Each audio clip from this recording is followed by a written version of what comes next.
So நோன்பு திறக்கும் போது வழக்கமாக நீங்கள் சாப்பிட்றது சமோசா, வடை, பிரியாணி, நிறைய எண்ணெயில் போட்டு பொரிச்ச மாதிரியான நம்ம நான்வெஜ் சாப்பிட்றோம். அதெல்லாம் சாப்பிட்டுட்டு நம்ம இவ்வளோ நேரம் இருந்த நோன்பை வந்து நம்மளே அழிக்கிறதுக்கு சமமாகும்.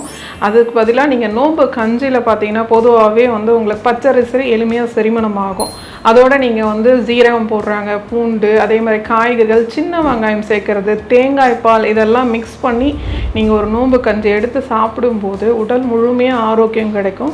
இந்த மாதிரி நோன்பு இருக்கும் காலத்தில் கண்டிப்பாக நீங்கள் காய்கறிகள், பழங்கள் அதிகமாக எடுத்துக்கோங்க. அதே மாதிரி பேரிச்சம்பழம் எடுத்துக்கிறது, எல்லா வகையான நட்ஸ் எடுத்துக்கிறது உடலுக்கு அவ்வளோ ஆரோக்கியம் கொடுக்கும். நீங்கள் இந்த வாட்டி நீங்கள் இவ்வளோ நாள் நோன்பு இருந்தீங்க இல்லையா, இப்போ நான் சொன்ன கஞ்சியை நீங்கள் பயன்படுத்தி இந்த மாதிரி நோன்பு இருக்கும்போது உடல் ஆரோக்கியத்தையும் நோன்பு இருந்ததுக்கு உண்டான பலனும் கண்டிப்பாக உங்களுக்கு கிடைக்கும். ஆரோக்கியம் மேம்படும். ஃபாஸ்டிங் வந்து முக்கியமாக வந்து சொன்னதுக்கான காரணமே என்னன்னா உங்கள் உடல் ஆரோக்கியமாக இருக்கிறதுக்காக மட்டும்தான்.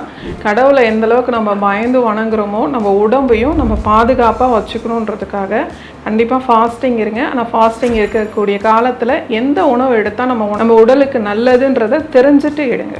சிவம் மருத்துவமனை, ஆரோக்கியமே வரம்.